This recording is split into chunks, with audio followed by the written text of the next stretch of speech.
Bonjour à tous et à tous, bienvenue sur le podcast de Paris Basketball On Air pour une émission un petit peu spéciale puisqu'en effet, vous écoutez actuellement la 100e du podcast Paris Basketball On Air et à cet effet, on voulait vous faire participer à l'une de nos émissions et nous avons donc décidé d'inviter 3 auditeurs pour nous parler d'un de leurs sujets de leur choix. On va notamment parler de course au playoff pour Paris, de Jeremy Evans ou encore de l'expérience fan au Paris Basketball. Alors voilà, si le concept vous plaît, n'hésitez pas à nous le dire sur les réseaux sociaux. On essaiera de le reproduire potentiellement à l'avenir sur Twitter @ParisB-8OnAir et Paris Basketball On Air, tout simplement sur Facebook et Instagram. N'hésitez pas également à nous suivre sur les plateformes de podcast et également sur YouTube. Nous laisser des commentaires, des likes, voilà, pour que le podcast soit le mieux référencé possible. En attendant, je vous souhaite une bonne écoute.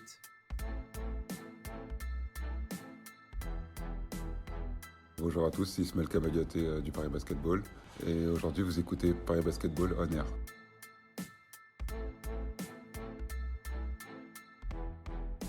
Et on se retrouve tout de suite avec Dalil qui va nous parler d'un sujet directement de l'actualité. On va aborder avec lui les chances pour Paris d'arracher les playoffs pour sa deuxième saison en Betclic Elite. Salut Dalil, comment vas-tu ? Hello Lilian, ça va très bien, merci et toi? Ça va, ça va. Est-ce que tu peux te présenter rapidement pour les auditeurs, pour qu'ils aient une idée de qui tu es, ton âge, depuis quand tu suis le Paris Basketball, et puis ensuite tu pourras enchaîner sur le sujet que tu voulais aborder avec nous sur Paris Basketball On Air. Ouais, avec plaisir. Alors, bonjour à tous. Moi, donc, je m'appelle Dalil, j'ai 27 ans. Je suis fan du Paris Basket maintenant depuis l'avant-dernière saison en Pro B. Donc, c'était grâce d'ailleurs, je fais un petit coucou à Patrick, qui est un des guests du Paris Basket, qui m'a fait découvrir le club. Et suite à ça, donc, j'ai très bien accroché avec beaucoup de gens du staff, des joueurs qui sont très accessibles. Et donc, quand on est proche d'un club qui est dans sa ville, forcément, on en devient fan. D'autant plus avec tout ce côté un peu NBA-isation du club avec David Kahn, etc. C'est toujours sympathique. Donc, voilà comment je suis devenu fan du Paris Basketball. Et comment tu évalues les chances de Paris d'accrocher les playoffs cette année ? Si on parle à l'instant T, je suis plutôt confiant pour aller chercher cette huitième place. Tout simplement parce que je trouve qu'on est dans une belle dynamique. Bon, malheureusement, le dernier match en playoff d'Eurocup face à Grande Canaria, après le premier quart-temps, on a un peu lâché. Mais c'était une équipe de toute façon trop au-dessus, que ce soit en termes de profondeur ou en termes de jeu, de qualité de jeu actuelle. Avec nos absents en plus, c'était compliqué. Mais sur le reste, en Betclic Elite, plus le niveau de Tyrone Wallace, le niveau de Johan Bégarin qui monte, etc. Je trouve qu'on est sur une belle dynamique qui fait que je suis assez confiant. Si je devais donner un petit pronostic, si je devais mouiller, je donnerais bien un petit 75% de chance qu'on aille en playoff. Oh, c'est quand même un pourcentage assez élevé. Mais j'ai manqué à tous mes devoirs. Je vais te donner un petit peu de contexte à nos auditeurs. Là, on enregistre juste avant le match du Mans. Voilà, pour Paris, il reste donc... voilà, on enregistre avant 5 matchs à jouer dans ce championnat. Paris est actuellement, au moment où on enregistre, 9e, avec une victoire de retard sur le BCM, qui a un match de plus, qui est 8e. Et un match également, une victoire pardon, de retard également sur Le Mans, 7e. Il y a 2 victoires de retard sur l'Asvel, 6e. Bon, là, ça paraît quand même difficilement abordable. Mais c'est vrai, David, parlons peut-être un peu du calendrier. En fait, Paris a presque son destin en main en jouant Le Mans, en jouant Roanne, qui est également un candidat pour les playoffs. Et puis voilà, rien que si tu gagnes ces 2 matchs-là, tu peux faire un grand pas vers potentiellement une 8e, voire une 7e place. Ouais, effectivement, t'as bien résumé la chose, hein, on a cette chance-là, entre guillemets, de notre fin de calendrier, c'est celle où on va affronter nos concurrents directs. Donc, comme tu l'as dit, Le Mans au prochain match, dans leur rentre, hein, quand même, qui c'est jamais facile à aborder. On connaît bien. Puis on a Roanne, une équipe qui a quand même l'un des 2 meilleurs marqueurs de la ligue avec Ronald March. Donc, on est maître de nos destins dans le sens où on a la qualité, on l'a prouvé en battant des grosses équipes cette saison, en faisant des résultats, mais on a aussi cette irrégularité chronique qui montre aussi qu'on peut gagner contre le troisième du championnat et derrière enchaîner un résultat, on va dire décevant, hein, pour pas utiliser d'autres mots, contre le 15e, le 14e, le 13e. Donc aujourd'hui, moi je suis confiant parce que je trouve que la dynamique elle va dans le bon sens. On a des joueurs qui doivent se révéler hein, tout simplement pour leur avenir aussi. Je pense à Juan Bégarin qui maintenant ça fait 2 ans qu'il est en couveuse depuis sa draft, qui veut faire le grand saut. Hein, petite info comme ça. On a ensuite Isma qui, je pense en regardant les playoffs des Nuggets, doit se dire qu'il aurait fait du bien plutôt que DeAndre Jordan en backup de Jokic. Donc, je pense que c'est quand même le bon moment en fait pour ces joueurs-là de montrer, de step up. Puis je pense à Kyle Allman Jr. qui revient de blessure après 3 mois, qui va je pense avoir les crocs, en particulier pour former un backcourt de feu avec Tyrone Wallace qui pour moi est actuellement dans le top 3 meneur depuis son retour de blessure, est un top 3 meneur entre ses triple doubles, ses passes, sa vista, sa capacité à attaquer le cercle. Donc pour pas trop m'épancher, oui. Paris a son destin entre ses mains, mais ça dépendra aussi de quel pari on va avoir. Ouais, et ça va être intéressant, notamment la réintégration de Kyle Allman dans ce. Parce qu'on va pas se mentir que Tyrone Wallace rayonne vraiment avec Paris depuis l'absence un petit peu de Kyle Allman. Donc ça va être intéressant sur ces 5 derniers matchs de voir comment le staff parisien va pouvoir faire que les deux puissent rayonner, les deux puissent rayonner pour permettre à Paris de s'imposer, d'engranger le plus de victoires possible. Et tu citais Juan Bégarin et Ismaël Kamagaté qui se réveillent plutôt en cette fin de saison et c'est positif pour Paris. Rapidement, à ton avis, sur les 5 matchs qui restent pour Paris, il faudrait quel bilan pour entrevoir les playoffs? 3/5, 4/5? Pour moi, 3 sur 5, j'aurais encore un peu trop les chocottes. Hmm. Pour moi, tu as le droit à un joker. Tu as le droit à un joker. Et je pense qu'il faut pas viser les playoffs. Je pense que dans la tête des joueurs, enfin, c'est mon avis, encore une fois, hein, je suis ni Will Weaver, ni Amarassi, donc c'est que mon avis. Mais je pense qu'il faut y aller en se disant, on vise pas la 8e, mais on vise la 7e place. Comme tu l'as dit, la 6e, ça va être compliqué parce que c'est pris par un effectif qui a subi donc une décision administrative du fait que c'est pour ça qu'elle se retrouve 6e, mais qui a beaucoup de qualité, qui a un effectif Euroleague, hein, mine de rien, même si ça s'est pas bien passé cette saison, et qui a aussi des matchs en retard. Donc ça va être compliqué d'aller chercher cette 6e place. Mais je pense que le but de Paris aujourd'hui, faire les playoffs, c'est bien. Montrer qu'on va faire quelque chose en playoffs, un peu comme en Eurocup, hein, où on passe un tour, mine de rien, à l'extérieur, c'est mieux. Et pour le faire, et je crois en nos Parisiens, je suis pas sûr que Monaco soit la meilleure équipe à prendre en étant 8e.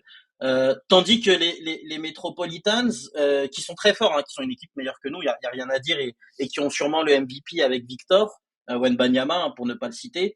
Bah, il n'empêche que c'est le genre d'équipe on a toujours su en fait montrer du cœur, montrer de la rage, aller chercher quelque chose. On parle d'un derby, on parle de deux équipes, pas qui ne s'aiment pas, mais en tout cas les supporters eux ne s'aiment pas du tout, si je puis dire. Donc, je trouve que aller chercher une 7e place, c'est l'objectif qu'il faut avoir dans l'effectif. Et pour ce faire, le 4 sur 5 me paraît limite obligatoire. Et puis surtout qu'à Boulogne-le-Valais, il y a beaucoup de vents contraires depuis quelques semaines. Trenton Waters est parti. C'était quand même le deuxième meilleur joueur derrière Victor Wembanyama dans cet effectif. Donc ça fait quand même un gros joueur en moins. Et puis voilà, ils sont vraiment dans une pente un petit peu descendante. Donc si tu jouerais Boulogne-le-Valais, tu ne serais pas forcément, tu partirais pas forcément en n'étant pas favori. Oui, oui, surtout que je me permets de rajouter, on le sait, Victor, maintenant, il va avoir aussi d'autres choses à Mm. penser, malgré lui, hein. Quand bien même il va continuer à dire qu'il est à fond dans le basket, à fond dans les playoffs, à fond avec son effectif, et c'est la vérité, mais c'est humain. On parle d'un mec qui va être numéro 1 de draft NBA. Ensuite, Traitement Waters est parti, donc ça a créé effectivement une petite ambiance particulière dans ce club-là. Il y a la révélation Bilal Koulibaly, mais que fera-t-il en playoff face à quelque chose de plus rugueux, de plus fermé, avec moins de transition pour exprimer ses énormes qualités? Donc c'est l'équipe pour moi vraiment où on a nos joueurs qui ont déjà soit passé la draft, soit été draftés, soit ont eu leurs opportunités. Ils doivent montrer leur valeur sur des matchs de playoff et face aux Metropolitans, ça me paraît bien plus faisable. Et on verra si Paris parvient à arracher déjà à Strapontin en playoff. Et on verra si ils peuvent viser Bien un sûr. petit peu plus haut dans les échelons du classement de la Betclic Elite. Pour terminer, Dalil, j'avais envie d'aborder avec toi, de savoir qu'est-ce que toi tu pensais, enfin, comment la saison du Paris Basketball allait se dessiner selon toi. Et puis, et au final, qu'est-ce que tu en penses de cette saison? Moi, en début de saison, j'étais plutôt, comment dire, avant tous les matchs, hein, Qu'est-ce que avant tu pensais aucun déjà match, juste en vrai. du projet un peu qui s'américanisait, pardon, avec le départ de Jean-Christophe Prat, l'arrivée de Will Weaver, et puis une philosophie de jeu qui change un petit peu? Bah, c'était particulier, hein, pour être honnête. Moi, pour avoir vu pas mal de, enfin, pour avoir vu pas mal de joueurs, même de d'autres clubs hein, qui étaient enclins à rejoindre Paris, j'en avais parlé d'ailleurs avec Flav, etc., et avec d'autres membres du Paris Basketball On Air. Le club attire, le club rayonne d'un point de vue marketing, donc les joueurs s'y intéressent, hein, je peux le dire de façon assez claire, mais je comprenais pas le fait d'attendre autant pour aller recruter des joueurs qui finalement se sont avérés des pièces ultra importantes. Je comprends pas qu'un Tyrone Wallace il arrive si tard dans le mercato, qu'un Amir Sims il arrive si tard dans le mercato, quand on sait que c'est des joueurs aujourd'hui qui jouent presque 35 minutes par match quoi. Genre, Mais un petit peu à l'image de la saison la, dernière, quand Kylo Quinn est voilà, arrivé très tardivement. exactement. Kylo Quinn est aussi un bon exemple sur la saison d'avant.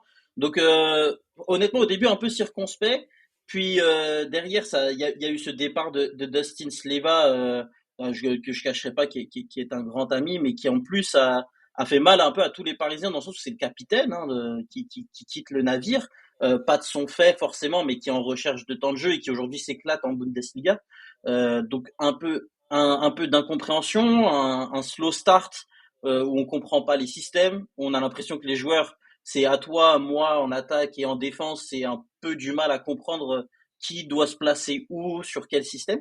Donc Will Weaver, je pense, a pris du. En plus, Will Weaver n'a pas coaché dès le départ, faut se rappeler. C'était bienvenu qui était aux manettes. Donc il y avait ce. En fait, c'est un peu cette atmosphère un peu bizarre, un peu floue qui a fait que au début j'ai eu du mal à m'identifier à cette équipe du Paris Basketball malgré le fait qu'il y avait certains joueurs qui étaient toujours là. Maintenant il y a eu des bonnes surprises, notamment sur le deux premiers runs qu'on a pu faire en termes de victoire ou en tout cas en termes de création dans le jeu. Et la grosse surprise pour moi où je me suis dit ah bah tiens là on va avoir enfin une version de ce joueur qui va nous permettre de step up, c'est Gauthier Denis par rapport à l'année dernière. Alors Gauthier Denis, je fais mon mea culpa en direct. L'année dernière, j'étais très critique, pas sur sa sélection de shoot que je trouve toujours bonne et de toute façon on sait que c'est un sniper, il a ce geste qui va à une vitesse incroyable. Enfin, je l'ai déjà vu à l'entraînement enchaîner des 30, 40 paniers à 3 points d'affilée, c'est vraiment pas le sujet. Mais en match, on comprenait pas ce qui se passait, que ce soit en défense ou en attaque. Cette année, pour moi, hein, derrière Nicolas Lang, il n'y a pas meilleur que lui derrière l'arc. Il n'y a pas mieux que lui derrière Nicolas Lang, je trouve. C'est mon avis hein, personnel en tout cas, mais en catch and shoot, en sortie d'écran, et puis même aujourd'hui, je le vois faire des petits step back, est capable de faire vraiment des shoots incroyables. Et Gauthier Denis, je trouve, c'est lui qui a lancé notre saison en se lançant lui-même, et ça a permis de laisser des espaces à Tyrone Wallace pour être le dragster qu'il est, qui a Juan pour être le dragster que lui aussi il est. Amir Sims a trouvé sa place offensivement. Défensivement, j'en dirai pas plus, mais offensivement, il a trouvé sa place. Et donc, ça a été des montagnes russes, si je puis dire. Ça a été des montagnes russes cette saison, avec à la fin, je pense, une sorte d'union sacrée entre les joueurs, où quand ils se sont regardés dans la glace à la fin d'année, ils ont dû se dire, mais en fait, on joue tellement pas au niveau auquel on devrait évoluer. On est payé des émoluments quand même. Le Paris Basket est un club qui dépense beaucoup hein, pour sa position dans le championnat. Bah, c'est top 5 Euh, des masses salariales, hein. Donc, voilà, donc on parle de quand même un club qui ne lésine pas sur les moyens. En tout cas, c'est pas quelque chose sur lequel je taperai sur le club. Il y a peut-être d'autres sujets qui sont plus problématiques que l'argent. Mais donc aujourd'hui, moi j'apprécie d'autant plus que les joueurs, je les vois vraiment s'aider en défense, faire les efforts, parler, tenter des choses. Et le dernier match à l'Accor Arena, c'est un peu ce qui s'est passé. On a une première mi-temps de rêve où on mène jusqu'à 25 points, je crois, ou 30 points sur Limoges. Et puis derrière, on prend un run immense où ils reviennent à moins de 9 points. Mais je vois mon équipe qui d'habitude abdique dans ce genre de situation. Bah, cette fois, elle tient. Et surtout, elle gagne. Donc, c'est une chose qui est intéressante, importante.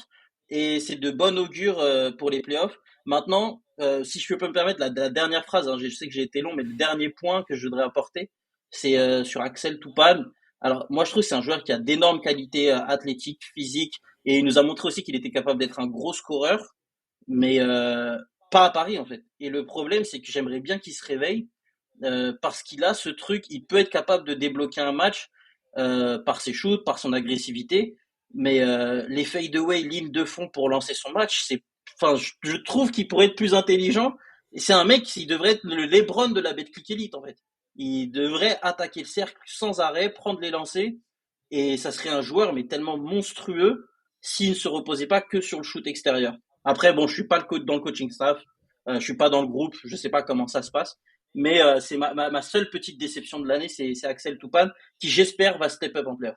C'est vrai, pour synthétiser un peu tout ce que tu nous as dit, c'est vrai que Paris, en cours de saison, c'est vraiment, on peut le dire maintenant, c'est trouver un collectif. Ce qui avant, au début, n'était qu'une somme d'individualités. Là, on sent vraiment que sur les matchs, bah, c'est plus forcément, par exemple, que Tyron Wallace sur lequel on va s'appuyer. On peut un petit peu s'appuyer sur bah, tous les joueurs que tu as cités. Donc, c'est peut-être un élément à prendre en compte. Tu avais un dernier mot peut-être à rajouter avant qu'on tout doucement on termine. En fait, le Paris Basket, pour le mot de la fin, c'est que pour moi, c'est un club qui est encore en train de chercher qui a trouvé son identité extérieure par rapport aux autres clubs, que ce soit d'abord en Pro B puis en Betclic Elite, qui a trouvé maintenant un staff cohérent en termes de coaching, etc. C'est-à-dire que bon, au moins tout le monde tire dans le même sens. Aujourd'hui, les joueurs commencent à se trouver une identité parisienne. Ça veut dire que moi, j'apprécie de voir aujourd'hui un Amir Sims et j'ai déjà été très critique avec lui, hein, mais Amir Sims, quand je le vois aller voir le COP à la fin des matchs, que ce soit victoire ou défaite, c'est un joueur qui se bat pour le maillot, mine de rien. Je le vois sur ses réseaux sociaux, en fait, il montre qu'il en a quelque chose à faire.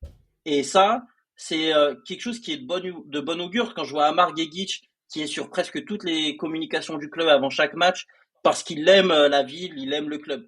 Juan, qui, bah, on le sait tous, hein, est un produit du club. Isma, bon, je dirais pas, Isma, je sais pas si on peut dire que c'est un produit du club, mais en tout cas, il est arrivé tellement jeune et aujourd'hui, il s'est fait drafter via le club. L'identité de ce club-là, elle est en train de se construire sur le terrain, aussi bien qu'elle s'est construite hors terrain. Et c'est ça qui nous permettra, je pense, d'être un club qui compte dans l'avenir. Eh bien, sur des animaux qu'on va se quitter, merci Dalil d'avoir été en ma compagnie. Merci Lilian, merci pour l'invitation et gros shoot-out au Paris Basketball Honneur.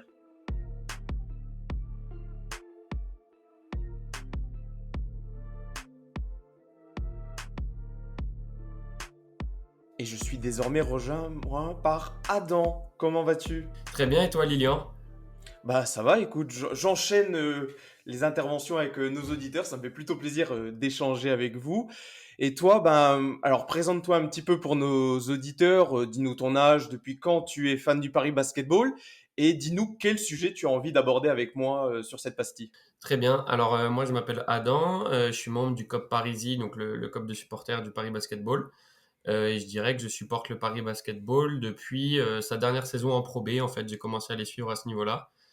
Et c'est vrai que j'ai tout de suite accroché avec l'équipe. Et aujourd'hui, en termes de sujet, j'aimerais aborder le cas de Jeremy Evans, donc notre pivot titulaire depuis maintenant mi-décembre, disons. Ma première question très simple pour commencer, qu'est-ce que tu penses de sa saison au global de la part de l'Américain Jeremy Evans? Moi, j'aime beaucoup. Je trouve qu'il a amené ce qu'on n'avait pas dans la peinture encore. C'est vrai qu'avec, on avait eu le passage de Kylo Quinn pour apporter du muscle la saison dernière, mais c'est vrai que depuis, on avait du mal à retrouver cet intérieur un peu vraiment très physique. C'est vrai qu'Isma est beaucoup plus mobile et je trouvais à des moments de la saison, je le trouve un peu tendre. C'est vrai que Jeremy Evans apporte ce côté athlétique, vraiment rim protector que j'aime beaucoup. Et on peut peut-être rappeler un petit peu le contexte de son arrivée parce que bah, déjà Jeremy Evans est arrivé en tant que pigiste médical d'Amir Sims qui s'était blessé lors du premier match de Eurocup, il me semble, pour un mois. Et puis après, il y a eu des petites questions parce que ben, dès que Jeremy Evans est arrivé, il a eu un réel apport dans l'équipe. D'ailleurs, premier match qu'il fait avec Paris, c'était la première victoire en Betclic Elite.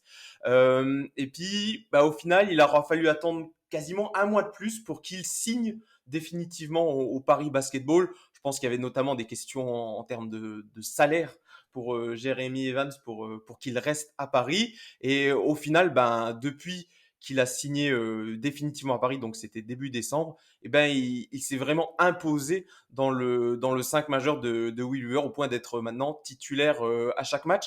Est-ce que pour toi, Adam, il fait partie des 3 meilleurs joueurs de l'équipe ou alors peut-être pas en termes de niveau intrinsèque, mais est-ce que c'est pas au moins l'un des 2 joueurs les plus importants pour que le collectif de Paris rayonne cette saison? Si, si, tout à fait. En fait, on le voit pas, enfin, on le voit dans les stats, mais il est que, je crois, le cinquième meilleur marqueur de l'équipe. Donc, c'est pas vraiment par rapport au point qui peut être considéré comme tel, mais vraiment plus dans son apport. On voit vraiment que, alors c'est marrant, on enregistre le lendemain de Le Mans où ça a été un peu compliqué dans la peinture, mais c'est vrai que sinon, il est une vraie menace. On sent que les adversaires ont vraiment peur de venir dans la peinture. C'est un vrai protecteur de cercle. Et même offensivement, c'est dingue ce qu'il arrive à faire. Les alley-oops, en veux-tu, en voilà, avec ses 35 ans. Il monte au dunk hyper facilement. Donc, si, si, moi, je le mets vraiment top 3 comme tu peux dire. En plus, pendant 3 4 mois, là, on n'a pas vu Kyle Holman. Donc, il s'est vraiment imposé. Et c'est vrai que ça s'est un peu fait aux dépens d'Ismaël Kamagaté. Ça, c'est un peu dommage, je trouve. Ismaël qui a un peu du mal à s'adapter au système de Will Weaver. Mais c'est vrai que s'agissant d'Evans, c'est vraiment cool parce que c'est un plus. En plus, c'est un joueur un peu spectacle. Comme je disais, il monte au dunk, tout ça. Donc c'est toujours très cool de le voir jouer. Et en termes d'apport et d'expérience, je pense que c'est ce qui pouvait manquer au Paris Basket. Ouais, on peut dire que c'est un joueur qui colle un peu à l'image du Paris Basketball, assez spectaculaire. C'est presque dommage qu'en fait, un joueur qui s'avère si important pour l'équipe soit arrivé en cours de saison. C'est là où on l'a évoqué avec un précédent auditeur Dalil, que bah, les mercatos du Paris Basketball sont parfois un petit peu tardifs et c'est ce qui est dommageable. Mais justement, enchaînons sur tu parlais d'Ismaël Kamagaté, bah, c'est plutôt quand même un bon complément aux autres intérieurs de l'équipe. Tu disais Isma qui est un petit peu plus mobile, mais qui s'écarte peut-être un peu moins qu'un Jeremy Evans. Et puis, par rapport à un Amir Sims qui apporte énormément offensivement, mais qui, en défense, bah, lui n'a pas, par exemple, cette capacité de rim protecteur qu'a un Jeremy Evans. Oui, tout à fait. C'est vrai que c'est important d'avoir un Jeremy Evans dans l'effectif. Comme tu disais, c'est un peu marrant de le voir arriver qu'en cours de saison alors que c'est un super joueur. Euh, J'avais noté ouais, 85 matchs d'Euroleague, donc dont encore 32 l'année dernière au Pana. Donc c'est vraiment un joueur en plus référencé en Europe, en plus de ses plus de 200 matchs en NBA. Et je pense qu'il apporte l'expérience nécessaire. C'est le joueur le plus vieux de l'effectif. Derrière, il y a Chris Goulding, mais pareil, qui arrive en cours de saison. Et Toupane après le départ de Michael Roll. Donc ouais, c'est vrai que c'est le joueur, je pense, qui manquait au Paris Basket. Tu disais en intro que il avait apporté la première victoire quand il est arrivé. Ouais, sur ses 5 premiers matchs, c'est 4 victoires pour le Paris Basket. Et donc c'était naturel de le voir prolonger, en fait. Pour enchaîner un petit peu sur ses relations avec le reste de l'équipe, on sent là au fur et à mesure de la saison et surtout depuis, on va dire mars, avril, une relation qui s'est encore améliorée avec les arrières de l'équipe, notamment et notamment Tyrone Wallace. Non pas qu'on ne le trouvait pas au début, mais on sent que là désormais, on parlait de sa verticalité, notamment avec ses nombreux dunks. On sent qu'on peut utiliser cet aspect de son jeu vraiment désormais à outrance avec Paris, comme on pouvait le faire avec Ismaël Kamagaté les saisons précédentes. Oui, c'est ça. En termes de alley-oop, c'est vraiment le joueur qu'on peut trouver hyper facilement. J'ai des souvenirs de passes de la part de Johan ou ouais, Tyrone Wallace. Là, j'ai hâte de voir ce que ça va donner avec le retour de Kyle Holman. C'est vraiment un joueur qu'on peut trouver dans toutes les positions, même dans la peinture. Il met vraiment du muscle et ça, c'est cool pour Paris. Je pense que, mais comme je disais au départ, c'est Ismaël qui en pâtit de l'arrivée d'Evans. Je me suis noté là, Isma, il a plus enchaîné 3 matchs depuis mi-décembre d'affilée en tant que titulaire. Et même depuis début mars, Isma 16 minutes par match et Evans plus de 28 minutes par match. Donc on voit que c'est vraiment Jérémy Evans qui s'impose et Ismaël qui, hier, il est encore qu'à 11 minutes. Le match d'avant, je crois que c'était Nancy, 13 minutes. C'est compliqué quand même pour notre Isma. Bon, justement, on peut un peu digresser. Qu'est-ce que toi tu penses du fait que bah, forcément que Jeremy Evans prenne plus de place dans l'équipe, Ismaël Kamagaté en pâtit. Toi, quel est ton regard là-dessus? On sait que ça peut, bah, pas que ça chez les supporters, bah, on est un peu pas que ça dérange, mais on se dit: «Ah, c'est dommage parce que Ismaël Kamagaté, c'était sur une pente ascendante et là, cette saison, bon, pas en Eurocup parce qu'il a réussi à sortir de belles prestations, mais on sent une petite régression en Betclic Elite. Toi, qu'est-ce que tu en penses? Est-ce que peut-être tu penses que comment dire, le staff parisien pourrait faire coïncider les deux, les faire peut-être plus jouer ensemble? Quel est ton avis là-dessus? D'une part, moi, je suis assez déçu pour Isma parce que c'est vrai que il a été donc draft and stage par Denver. Donc le but, c'était qu'il joue quand même, qu'il fasse ses preuves. Si... Et surtout qu'un assistant de Denver fait désormais partie du staff parisien, donc ça montre l'intérêt que porte la franchise pour lui. Tout à fait. Et du coup, pas le voir jouer, on sent en plus qu'il est en difficulté, qu'il a du mal à être servi parfois, Isma. Donc on sent qu'il a du mal à s'adapter à Will Weaver. Euh, Cette saison, ça me dérange pas parce que j'aime beaucoup le profil de Jeremy Evans, mais faut pas oublier qu'il a que 35 ans. Enfin, justement, il a 35 ans. Et donc, du coup, il va pas rester éternellement au Paris Basket. D'ailleurs, j'aimerais peut-être aborder par la suite la question de l'après. Mais c'est vrai qu'Ismaël Kamagaté, du coup, il engrange pas de temps de jeu. C'est un jeune joueur qui en a besoin justement de ce temps de jeu. Donc, je suis un peu frustré. C'est vrai que c'était un peu notre chouchou. Il était là depuis la Pro B. Un joueur comme Dustin, du coup, qui a dû partir à cause de Will Weaver. Il y a Gauthier et Joanne qui sont encore là. Mais pareil, hier, Gauthier, on l'a pas vu du match. C'est vrai que le coaching de Will Weaver pose un peu question chez moi, mais je sais que chez les autres fans aussi. Très bien. Mais tu évoquais justement l'avenir potentiellement de Jeremy Evans. Faisons-le pour tout doucement glisser vers la fin de notre entretien. Bon, voilà, Jeremy Evans, je l'ai dit, il avait signé en décembre pour du coup le reste de la saison. Est-ce que toi, potentiellement, tu le vois rester? Bon, après, est-ce que il faut aussi voir si le club a envie de le signer, il faut voir si le joueur lui aussi a envie de rester. Mais je pense que ça a plutôt bien matché entre les deux parties. Donc potentiellement, il pourrait y avoir un intérêt à le conserver. Est-ce que toi, en tout cas, tu voudrais qu'il reste dans les rangs parisiens la saison prochaine? Tout à fait. Je pense que à choisir, par exemple, je te parlais de Will Weaver. Je suis un peu plus sceptique sur le coach, mais sur le joueur Jeremy Evans, j'ai rien à dire. Je pense que si on trouve un coach capable d'allier les deux, parce que là, j'ai l'impression que tu parlais juste avant de la complémentarité. J'ai l'impression que le coach a du mal à trouver cette complémentarité entre les deux, mais si on trouve un coach capable de, après, on verra ce qu'advient Ismaël Kamagaté, mais c'est vrai que si on trouve un coach capable d'allier les deux, si les deux restent la saison prochaine, ça peut être sympa. Je m'étais noté aussi une déclaration après son troisième match, donc c'était une défaite contre Cholet. Il disait: j'adore la ville, mes coéquipiers et l'organisation sont très sympas, je ne peux rien demander de plus. Donc oui, pourquoi pas le faire rester. Après, je me suis également noté qu'il n'est jamais resté plus d'un an dans la même franchise, si ce n'est à Utah à ses débuts. Donc peut-être que c'est un joueur qui aime voyager et aller dans de nouvelles équipes. Et autre point, je crois que c'est selon les stats de Basket Europe, enfin pas les stats mais les chiffres, c'est le second salaire le plus gros de l'effectif. Il serait, selon Basket Europe, à 250 000 euros sur 8 mois. Donc à voir aussi comment allier ça aux finances du club. Mais pour faire une sorte de synthèse, moi, ouais, j'aimerais bien qu'il reste parce que c'est un super joueur. On sent qu'il encadre bien cette équipe et que c'est un mec super cool. Ouais, c'est vrai, pour ajouter à ce que tu disais, je pense que c'est aussi l'un des joueurs les plus constants de Paris cette saison et c'est ce qui fait aussi la différence par rapport à d'autres joueurs qui avaient un peu plus de haut et de bas. Donc on verra si en tout cas, si Jérémy Hans continuera ou pas son aventure avec Paris. Et déjà, il y a cette saison à finir, de potentiels playoffs à aller chercher. On verra ce que ça donne pour le Paris Basketball. En attendant, Adam, ben, je te remercie d'avoir été en ma compagnie pour cette petite pastille. Et puis, ben voilà, on se dit à une prochaine peut-être. Très cool de votre part. Et puis, dédicace au COP Parisie.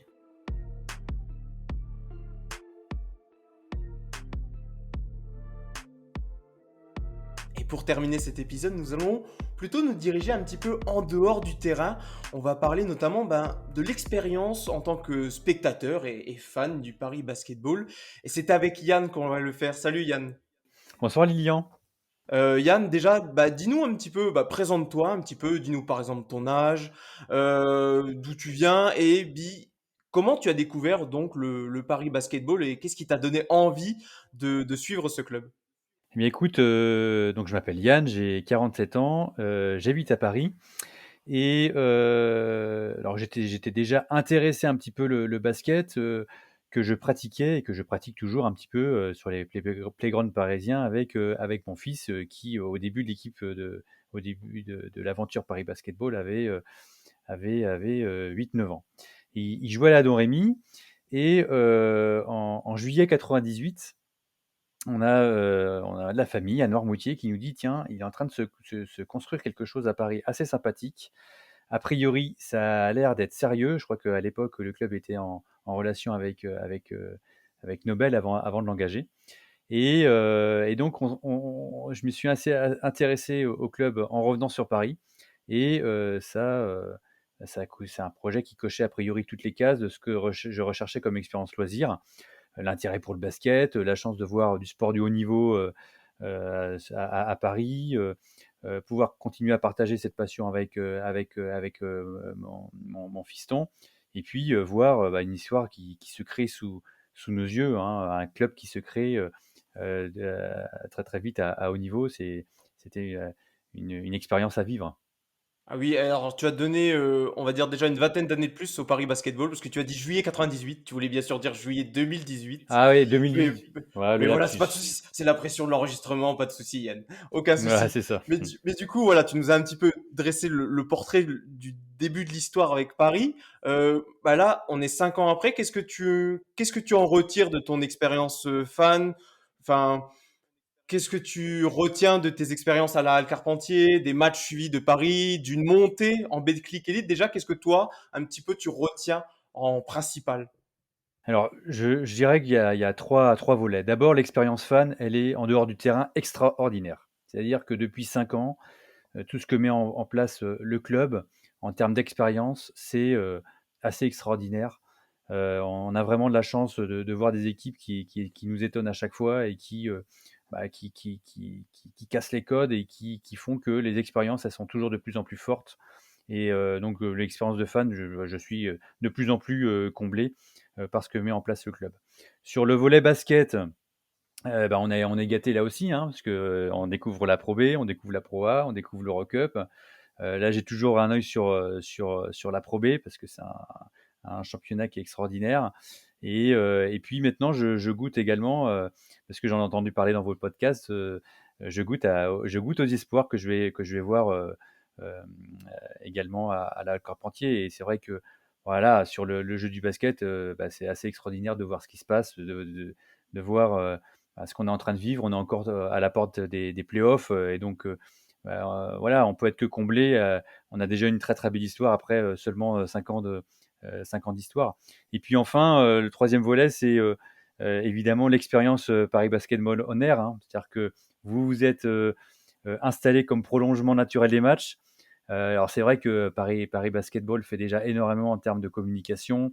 Le community manager fait des choses assez extraordinaires pour nous faire partager ce qui se passe entre les matchs.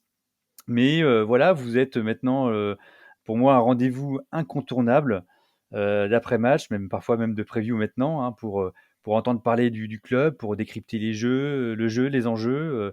Et, euh, et maintenant, c'est un rendez-vous attendu pour prolonger le plaisir et le kiff que l'on a à suivre le club, quoi, en fait. Bon, vous ne le voyez pas, mais là, Yann m'a fait rougir complètement. Donc voilà, il m'a perdu. Mais Yann, revenons un petit peu, bah, j'ai envie de dire déjà sur le premier point que tu as abordé, l'expérience fan durant les matchs. C'est vrai que toi, qu'est-ce qui te plaît plus particulièrement quand tu viens assister à une rencontre à la Carpentier? Parce que c'est vrai, alors je sais pas si tu as déjà eu l'occasion d'aller voir dans d'autres salles de basket, dans d'autres clubs, mais c'est vrai que Paris apporte cette touche sur certains, notamment sur l'événementiel, sur les animations qu'ils peuvent mettre autour qu'on ne retrouve pas forcément dans les autres clubs de l'Hexagone. Et c'est vrai que c'est là où Paris a su faire sa différence en tant que nouveau club. C'est aussi en donnant une nouvelle image de ce que peut être le basket en dehors du terrain et du seul cercle sportif. Totalement, et je crois que là, on a énormément de chance. C'est-à-dire que on a des expériences en dehors de terrain qui sont plurielles avec des moments que l'on a avec nos enfants, avec la danse urbaine, avec des animations qui sont toujours très très différentes. Euh, pour faire plaisir à mon fils, j'ai eu l'occasion de lui offrir un maillot dédicacé au carton d'un match. Donc, voilà, c'est vraiment, il casse les codes. Bon, au début, j'ai découvert un peu le rap, hein, on va dire. Hein. C'était pas dans ma culture, mais là aussi, j'ai apprécié tout ce qui était nouveau, en fait, cette culture urbaine qui était pas mienne, mais j'adore cette diversité, j'adore ce coup de frais qu'ils apportent et cette façon de nous étonner à chaque fois. Et ça, c'est extraordinaire et c'est vraiment une expérience formidable que l'on vit et que l'on voit s'écrire sous nos yeux. Ouais. Bon, on le voit, tu es plutôt ouvert d'esprit, mais est-ce que là, vu qu'on est un petit peu à l'heure du bilan 5 ans après, qu'est-ce que toi tu aimerais voir ou que tu aimerais en tant que fan que Paris puisse faire autrement ou puisse encore rajouter à son offre, par exemple? C'est difficile parce qu'ils font déjà énormément de choses. Après, je crois que ce qui est intéressant à suivre pour les fans, c'est l'histoire des joueurs, être encore plus dans le groupe, être encore plus dans la vie du groupe pour bien apprécier les joueurs, connaître les petites histoires, avoir le plus de continuum possible entre les matchs pour s'approprier encore plus finalement l'expérience que l'on vit. Et je pense que voilà, c'est ce qui est créé par Basketball et entretenu par Paris Basketball On Air, cette acculturation finalement au basket et à la vie du club, et ben, c'est quelque chose qui est déjà fort et qui va être renforcé pour continuer à ce qu'on apprécie encore plus le club. Donc, je crois que c'est la centième ce soir de Paris Basketball On Air et je crois que on suivra tout ça avec appétit. Alors peut-être que moi, ce que j'aimerais voir l'année prochaine, c'est encore plus de preview et encore plus de live de Paris Basketball On Air. Ah bah pour ça, on verra, Yann. Mais c'est vrai que pour revenir à ce que tu disais, dans comment dire, c'est vrai que c'est assez difficile quand même dans le paysage du basket français d'avoir cette continuité parce que les effectifs changent, on va dire, quasiment tous les ans. Et encore, Paris a su le faire, notamment créer une histoire, notamment autour de Juan Bégarin, d'Ismaël Kamagaté, qui sont là depuis quelques années au club. Et ça, Exactement. forcément, ça participe à l'histoire que peut raconter ce club. Et puis, pour la dernière partie que tu as évoquée, on va essayer de faire toujours mieux sur Paris Basketball On Air en fonction des moyens et du temps que nous avons. En tout cas, pour tout doucement glisser vers la fin de notre entretien, Yann, toi, comment tu vois un petit peu, du coup, l'avenir pour Paris, toi, en tant que fan, qu'est-ce qui, voilà, il va y avoir bientôt l'entrée dans la nouvelle arena. Comment tu vois le club évoluer, club qui également et à entrer un petit peu dans la deuxième partie de son histoire avec notamment l'arrivée de Will Weaver sur le banc et un effectif qui s'américanise un petit peu. Exactement. Alors, sur le plan sportif, on va suivre ça avec énormément d'appétit parce que, là encore, on voit qu'il y a des moyens, on voit qu'il y a des risques qui sont pris sur les styles de jeu, on voit qu'il y a toujours des joueurs en développement et donc, on va suivre l'histoire de nos titis en NBA éventuellement ou en Eurocup ou en Euroleague. Et puis, on va bien sûr voir un peu comment évolue le club. Et puis, sur l'aspect fan, alors trois points d'intention. D'abord, il y a cette installation à l'Arena, hein, qui est un point à suivre et qui pour nous peut être va être sans doute une chance, avec l'inquiétude aussi sur le nouveau quartier hein, qu'on connaît pas trop. Et puis, on va avoir également, en tant que fan, la façon dont évolue le club, hein, parce qu'il continue à grandir et il faut qu'on soit toujours en accord avec les valeurs du club et avec les valeurs des supporters également. Donc, on est attentif, on est exigeant et on a en tout cas hâte d'écrire encore quelques pages d'histoire avec Paris Basketball et avec Paris Basketball On Air également. Eh ben, merci Yann. Est-ce que tu avais un dernier mot que tu voulais rajouter avant qu'on se quitte ou c'était tout pour toi? C'est tout pour moi et j'ai envie de dire allez Paris et j'espère qu'on ira au playoff aussi. Et voilà, les mots de la fin sont signés Yann. Ils sont plutôt pas mal, je trouve, pour terminer. Merci Yann d'avoir été en ma compagnie. Merci, à bientôt.